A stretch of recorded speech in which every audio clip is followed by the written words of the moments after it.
Coming to us out of the sky, the familiar voice of radio brings endless hours of entertainment, information, and cheer.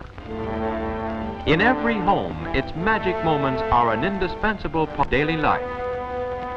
The setting of one dial brings music. Another, the morning's news bulletins. A housewife turns to shopping hints. Another makes notes of a new recipe.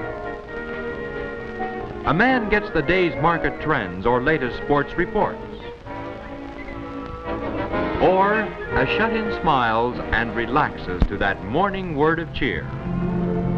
Behind the scenes, a vast and skilled organization and intricate technical apparatus produce the miracle of words and music coming to us through the air. But the entertaining hours of radio have not been with us always. Back in 1920, in a dimly lighted room over his garage, Dr. Frank Conrad built and operated the first experimental broadcasting transmitter. Here, radio broadcasting was born. This brilliant Westinghouse scientist had no intention of going into the broadcasting business as he sent phonograph music over the air. He was working on the wireless telephone. But these first whispers of the voice of radio were not unheard as they were broadcast by Dr. Conrad. A surprising number of letters were received from unsuspected listeners, also pioneers, who had improvised primitive crystal sets. The world's first radio audience was in the making. I can't understand what that boy does with all his time, fooling with wires and that silly thing on his head.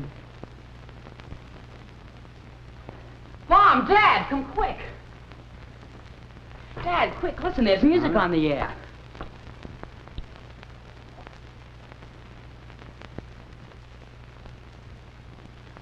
Well, if that don't beat the... Any idea where it's coming from, son? From Wilkinsburg, just outside of Pittsburgh. A Westinghouse engineer by the name of Conrad is sending it. Isn't it swell? Boy, will I have something to tell the fellas tomorrow.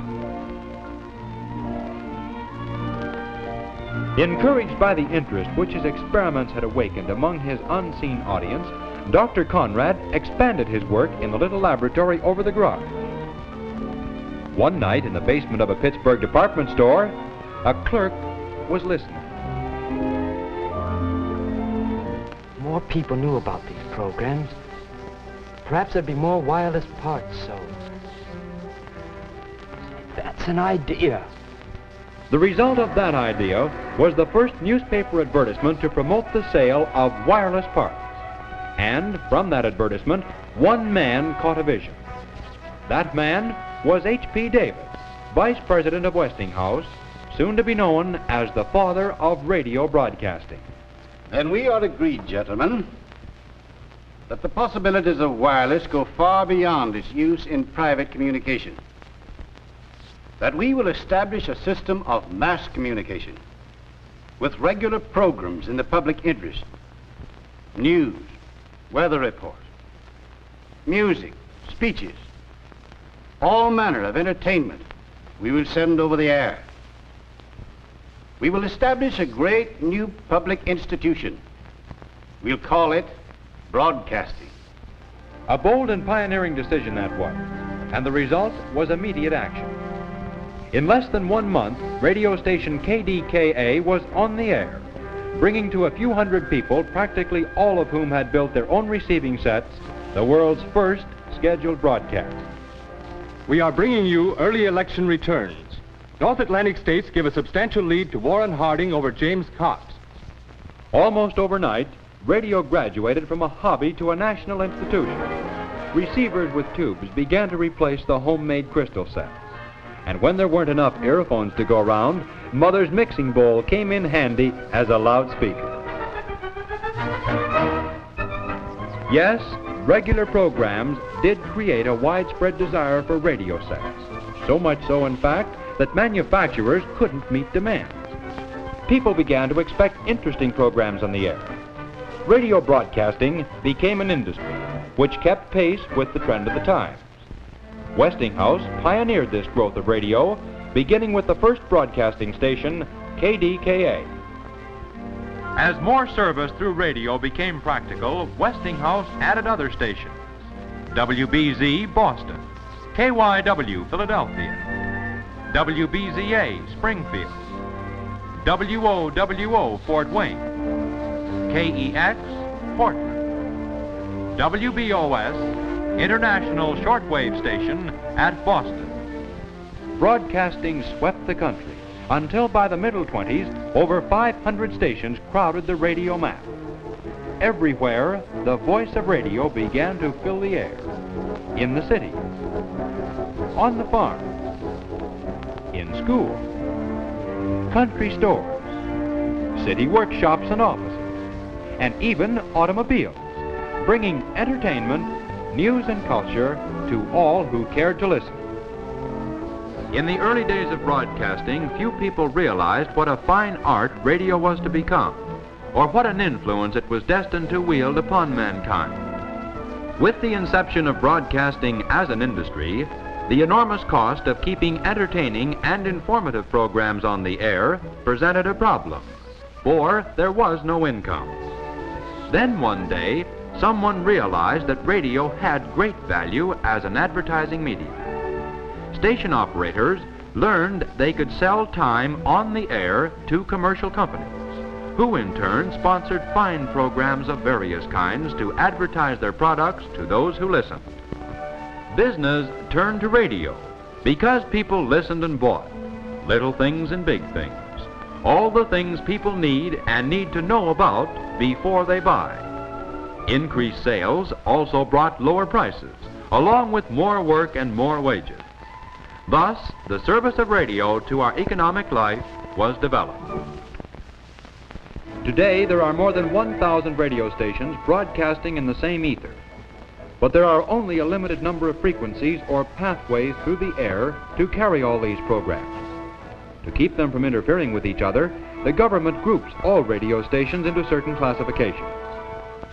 KDKA in Pittsburgh, for example, is assigned a frequency for its exclusive use. It is also allowed maximum power and unlimited radiation in all directions, so that its programs may reach rural and even national audiences. WOWO Fort Wayne shares its frequency, or its location on your radio dial, with one other station at a distant location, achieving wide coverage, free of interference in its own section of the country.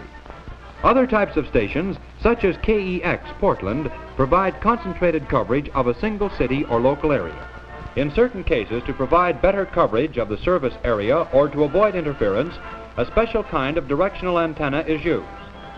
In the case of WBZ Boston, the radio beams are focused inland as well as up and down the coastline to prevent much of its power being lost at sea.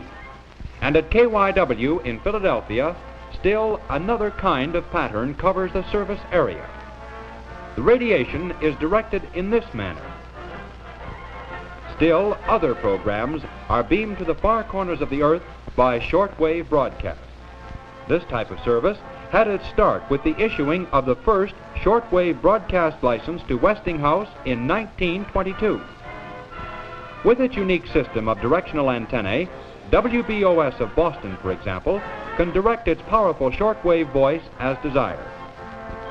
Transmitimos este mensaje desde la estación radiotelefónica WBOS situada en Boston, centro de las difusiones internacionales. Internacionalna radiocentrala, koja je jedna grana svjetske usluge. The voice of radio, eliminating the barriers that for countless centuries have inhibited man's communication with man. Now, suppose we see what goes on inside a modern broadcasting station and how a program is created. To keep the great flow of programs continually on the air requires a complex structure and skilled organization.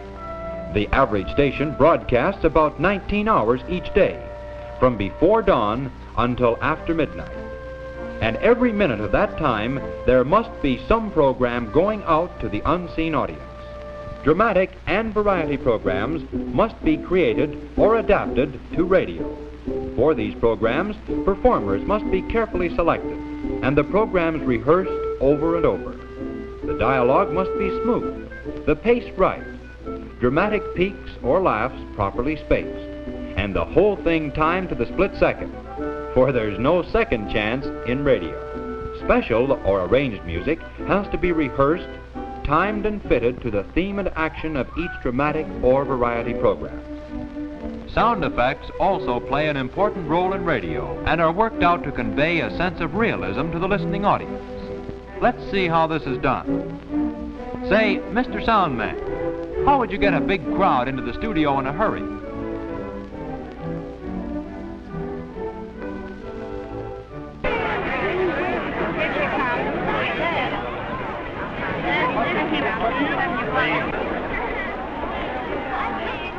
Oh, that's too easy. Now, how about those sinister footsteps we always hear when the radio villain comes to do his dastardly deed?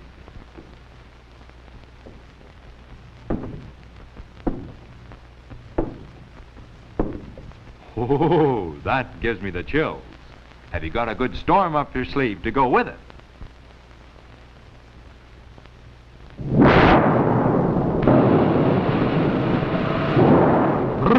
What a night for a murder. Better get the hero indoors. Well, get going.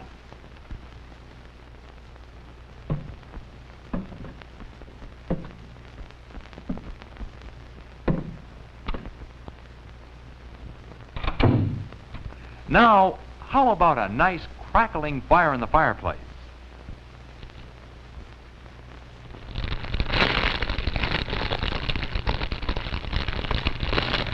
Wonder if that villain is still out on the stairs. We'd better call in some help. Well, we didn't need all those policemen. Oh, I get it. But suppose we'd rather have the Lone Ranger come galloping to the rescue. How would you get him on the job?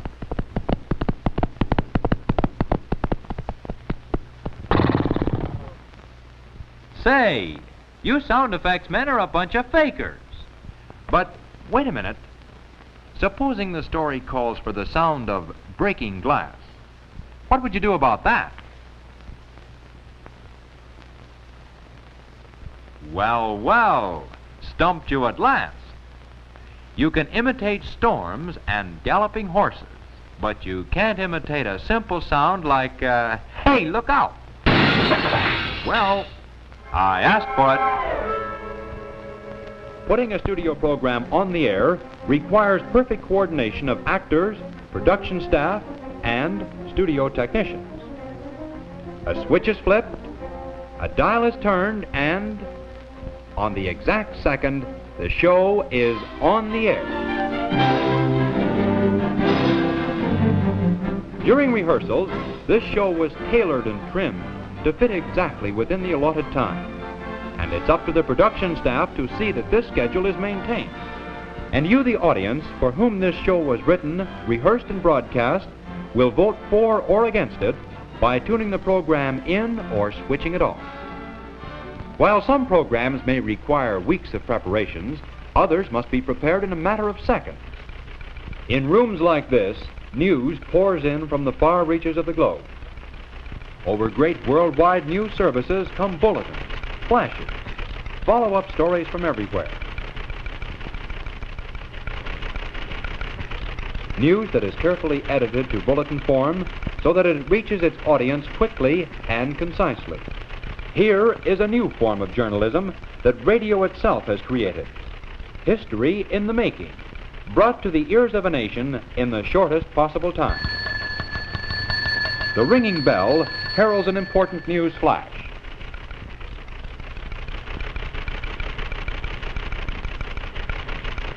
If it is important enough, the regular program will be interrupted.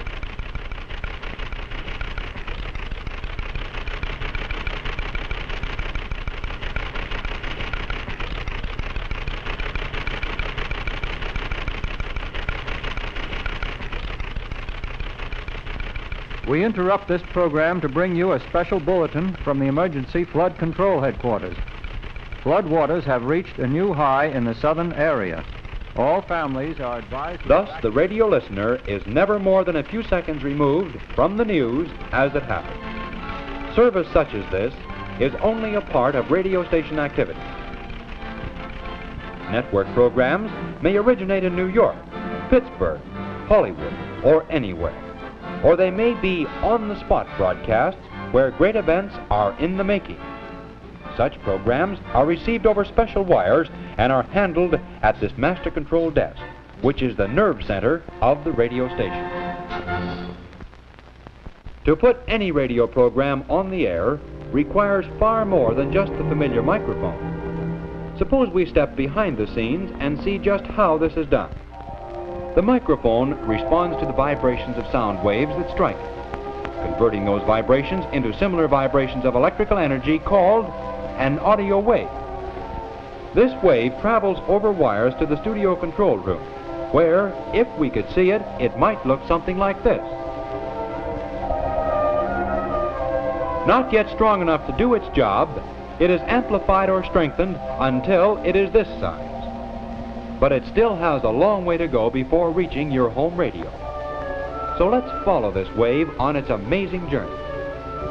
Leaving the studio building, it travels perhaps many miles over wires that are specially designed so that none of its tone frequencies or vibrations will be lost, though some of its power will be gone when it finally reaches the transmitting station, which is generally located away from the city, where there are better transmitting conditions and ample space for the towering antenna.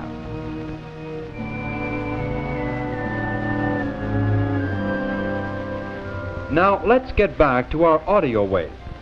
It has just arrived from the studio and gets a re-strengthening until it looks something like this. Then, moving along to another amplifier, it passes through and comes out like this. Once more amplified, it is now powerful enough, but it is not the right kind of wave to travel over the air.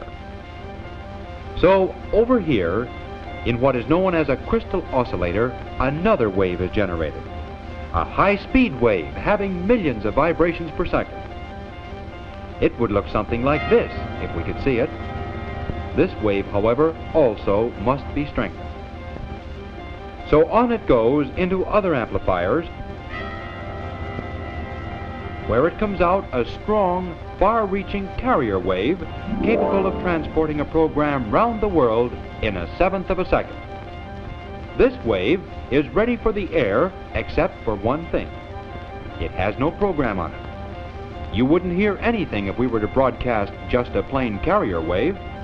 So we go back and pick up the audio wave that we left a moment ago, and we use this to control the strength of the carrier wave. We are now modulating the carrier waves. The combination looks something like this. It is now a complete radio wave. And through these wires, it goes to the antenna tower. Up, up, up to where it is hurled out into space with the speed of light. Now our program actually is on the air. When you tune your radio to the same frequency as the transmitter's carrier wave, your loudspeaker will give a true reproduction of the studio program. And today, on radio's elaborate bill of fare, there are programs to fit every desire and need. The inspiration of religious services, once bound by church walls.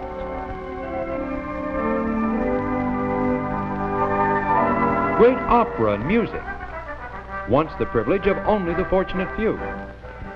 The progress of science, once revealed only to the limited memberships of technical society. Championship sports. Great events that shape the course of history as they happen. The whole panorama of life and the world today, presented for the enlightenment and pleasure of everyone. Yes, the history of radio is brilliant. And new patterns of service, many of them born of wartime research, are in the making. Your new home receiver, with its new developments and improvements, is your link with radio broadcasting. The finest in entertainment, news, and culture. The best the world can provide. Television, the miracle of broadcasting both voice and picture through the air, is assured. In research and planning departments, many new creations of radio are being made ready for the benefit of the vast radio audience. Because of the peculiar characteristics of the high-frequency waves which carry television and FM, their range of broadcast is limited to visual distance only. To procure broader coverage, it is necessary to locate such stations at the highest possible location.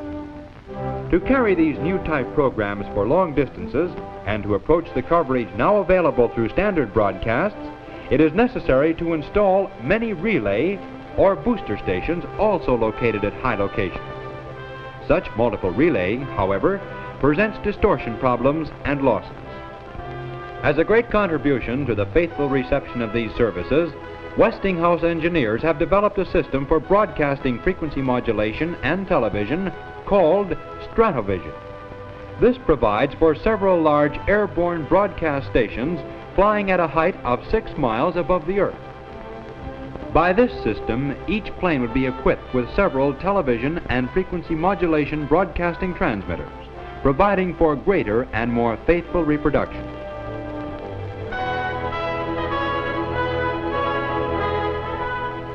A number of these Stratovision planes will bring the finest of television and FM programs to the vast majority of America.